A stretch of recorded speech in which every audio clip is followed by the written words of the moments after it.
Congress party రాష్ట్ర నాయకులు Vennam Srikanth Reddy, big TV chairman Vennam Vijayakanth Reddy సోదరుల తండ్రి వెన్నం రాఘవేందర్ రెడ్డి ఇటీవల మరణించగా వెన్నం సోదరులతో పాటు వారి కుటుంబాన్ని పరామర్శించేందుకు రాష్ట్ర ముఖ్యమంత్రి రేవంత్ రెడ్డి ఈరోజు మహబూబాబాద్ జిల్లా రెడ్యాలకు చేరుకున్నారు.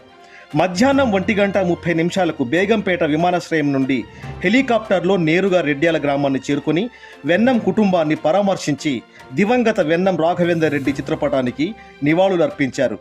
ముఖ్యమంత్రి రాకతో జిల్లా పోలీస్ యంత్రాంగం హెలీప్యాడ్ వద్ద రెడ్యాల గ్రామంలో గట్టి బందోబస్తు ఏర్పాటు చేసింది.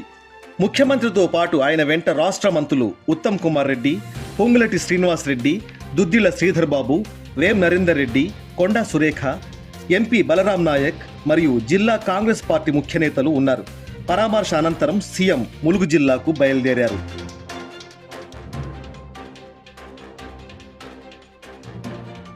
కాంగ్రెస్ పార్టీ రాష్ట్ర నాయకులు Vennam Srikanth Reddy, big TV chairman Vennam Vijayakanth Reddy సోదరుల తండ్రి వెన్నం రాఘవేందర్ రెడ్డి ఇటీవల మరణించగా వెన్నం సోదరులతో పాటు వారి కుటుంబాన్ని పరామర్శించేందుకు రాష్ట్ర ముఖ్యమంత్రి రేవంత్ రెడ్డి ఈరోజు మహబూబాబాద్ జిల్లా రెడ్యాలకు చేరుకున్నారు.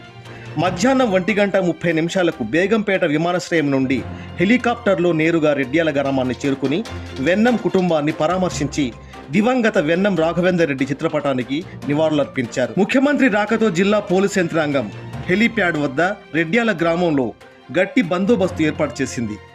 ముఖ్యమంత్రితో పాటు ఆయన వెంట రాష్ట్ర మంత్రులు ఉత్తమ్ కుమార్ రెడ్డి, పొంగులటి శ్రీనివాస్ రెడ్డి, దుద్దిల శ్రీధర్ బాబు, వేం నరేందర్ రెడ్డి, కొండా సురేఖ, ఎంపీ బలరాం నాయక్ మరియు జిల్లా కాంగ్రెస్ పార్టీ ముఖ్య నేతలు ఉన్నారు. పరామర్శ అనంతరం సీఎం ములుగు జిల్లాకు బయలుదేరారు.